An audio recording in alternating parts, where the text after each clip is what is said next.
ખેડૂતોની વચ્ચે બેઠો હતો, એને ઉશ્કેરાટ કેવી રીતે કયો તમે? ખેડૂતોના હારે દુખી, ખેડૂતને પાણી નહોતું મળતું તો મને નહોતું મળતું. આ પરિસ્થિતિમાં એની હારે હું રહ્યો છું, એની વચ્ચે હું બેઠો છું, અને ધારાસભ્ય ન હોવા છતાંય, રાજ્ય કક્ષાનો મંત્રી ન હોવા છતાંય, મારું ગામ ન હોવા છતાંય એ અધિકારીઓ સાથે દલીલ કરીને ત્યારે મેં કામ બંધ કરાવ્યું છે. અને આને તમે જો ઉશ્કેરાટ ફેલાવે છે એવું ગણો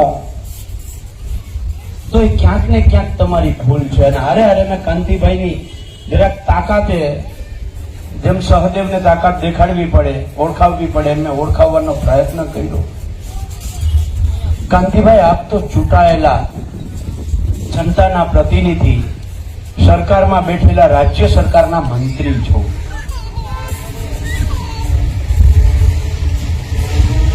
અને એસપી અને કલેક્ટર જનતાનો પગાર લઈને ખુરશી ઉપર બેસનાર જનતાના નોકર છે. જનતાનો પ્રતિનિધિ આદેશ કરે અને જનતાનો નોકર ના માને એવું બને ખરું?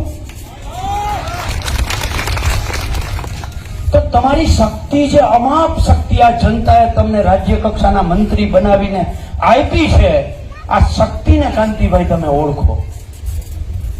તમારા એક આદેશથી કલેક્ટરને એસપી ને બંનેને કહી દેવું પડે કામ બંધ કરો. તમે અને તમારા જેવા 182 માંથી 116 ધારાસભ્યો પોતાના સોગંદનામામાં ખેડૂત લખ્યું છે.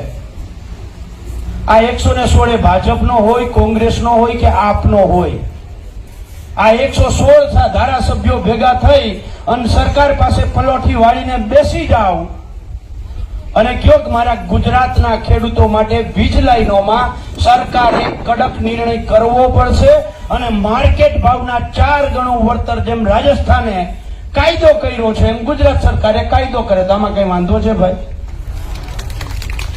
અને 100 ધારાસભ્ય માત્ર કાંતિભાઈને એકને નહીં, ગુજરાતના 116 ધારાસભ્ય જેને પોતે ખેતી પોતાનો ધંધો છે, પોતે ખેડૂત છે એવું લખ્યું છે. 116 ધારાસભ્યને હું આજે જેતપર ગામની આ ઉપવાસી છાવણીમાંથી